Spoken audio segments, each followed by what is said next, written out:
Welcome everyone. Thank you so much for joining. I'm so glad you're here. Last week we talked about 3 ways being a partner of someone with a traumatic childhood stops you from having a healthy relationship. The first one was their inability to trust people. The second one was difficulty in regulating emotions. And the third one is low self-esteem and self-worth. Last week, we took a deeper dive into the trust issues that you may be having, but today I want to talk about the roller coaster of emotions you may be experiencing, where one minute things seem to be going great, and then out of the blue, your husband becomes irritable, lashes out, or sulks and is avoidant. You can't seem to figure out what will upset your partner, and you want your partner to be happy, but you always seem to hit a wall. Something as simple as asking your partner to put the dishes away after dinner, it seems like he can take it as a personal attack or some sort of questioning of their character as a person. Sometimes things can escalate to the point where you will hear things like, "You're just like the rest of them. You don't listen to me," or "You'll never be able to understand." And often these words are usually followed by silence or an abrupt exit from either the room or the relationship. And this leads you to think, what just happened? What am I missing here? And even worse, you may start to question your own sanity, thinking, maybe I am asking too much. Maybe this is too much for my husband, or just thinking, gosh, I think that I might be going crazy. I know what this feels like because 8 years ago, I was experiencing these things from my husband, and it was only after we reached rock bottom that my husband was able to reveal to someone, to anyone, for the first time ever, a terrible history of childhood trauma at the hands of the church.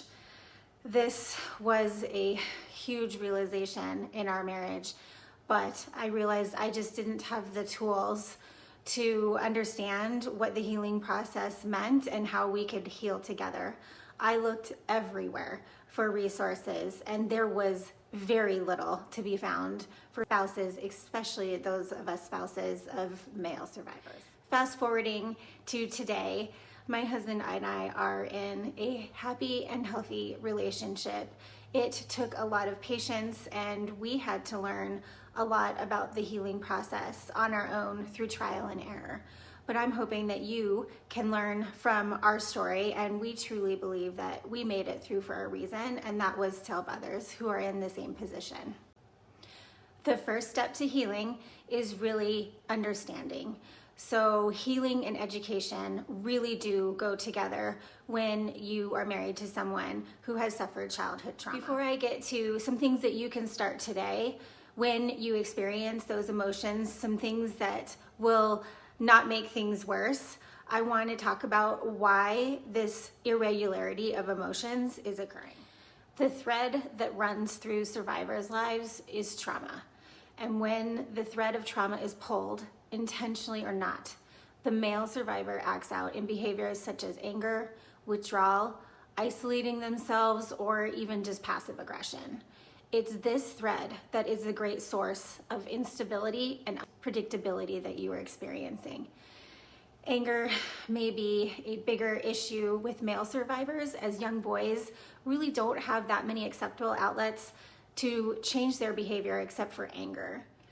So this responding in anger often occurs because of these childhood triggers that are happening, and you need to understand that the trauma was usually in the context of their day-to-day mundane activities of life. You, as a partner who are day-to-day 24/7 with your husband during these day-to-day activities, will most likely, without even knowing it, be a trigger. So knowing that these triggers will occur and will continue to occur, the first thing is to try to identify them. Do your best to start recognizing things that trigger your husband, and also having some tools in your toolbox on how you can better respond when those triggers occur. The other thing you need to understand is that your husband isn't doing it on purpose. He isn't trying to hurt you. He is just trying to stop feeling scared and somehow make sure that he is safe and not back in the past. It has even been described as kind of a mental takeover. Sometimes they don't even know that their response is coming from the past. Most likely, they don't know it's coming from the past. And if they don't know that they're being triggered, they will definitely not have the words to put towards telling you what is going on. So knowing more about what's going on here, what can you do when these emotions take over? The number one thing you can do is to stay calm. I want you to pay special attention to how someone from your husband's past responded to them that hurt. And especially don't do that. So if you know that your husband's childhood included a lot of anger or silent treatment or withdrawal, those are the things that you do not want to do when you're feeling those emotions come on. The second thing you need to do, and I know it's hard, but do not take it personally. Remember that the trauma brain plays time and reality tricks on your partner, and when a trigger happens, you didn't do it.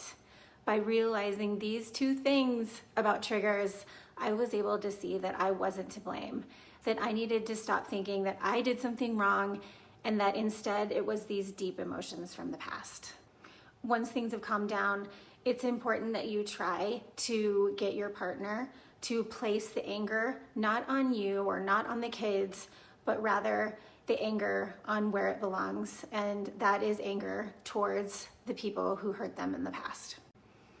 One thing you can try is when you see the fear in your husband's face and you are having an interaction, you can say something like, "Those bastards." And this sometimes gets them back and reminds them that they're safe now, that you are not those abusers, and that is where the anger does lie and not with you. And if that doesn't seem like something that you can do, it's just really important to come back to those feelings and talk to your husband about how it made you feel. It's really important that you continue this follow-up with your husband about the emotions, where they're coming from, and how it made you feel, and how you can do things differently for you to create new patterns. I hope you found this helpful. I know firsthand how exhausting and confusing these huge swings in emotion can be. And the good news is that making some changes in your relationship doesn't have to be about major changes in lifestyle, but rather making some minor tweaks in how you respond and how you take care of yourself.